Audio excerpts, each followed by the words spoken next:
How are you? Very good yourself. It's really, really busy here in WoodFab. Yeah, very busy at the moment. I've been a huge demand for wood. We're in full production. So We're working here for you again, which is great. I think we're working for you for a long time now. First job I remember doing here was back in 2001, believe it or not. Here in this factory, and with a lot of lubrication systems in there ever since that. we do, we have a great long-term relationship with HLS.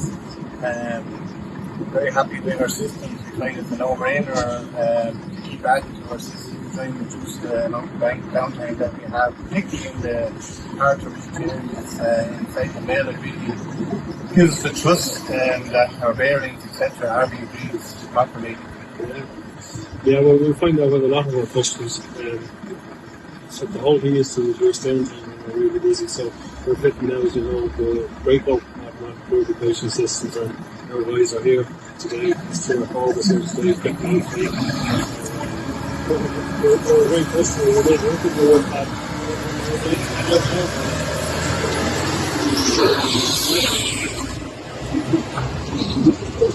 Yeah, it's great to work for you, and I know you have confidence in our work, and we really appreciate that. So, Yeah. I'm telling you what I'm going to do now. I'm going to get the overalls back on, and I'm going to nip down to the lads and try and give them a hand again, if that's okay. Yeah, likewise, and thanks for being here on the Saturday night and again, which really does help explanation. Are we allowed to get a handshake? Or we do that? Thanks, Sean. Thanks, Ivan. Cheers for that. Cheers. Okay, lads. See you.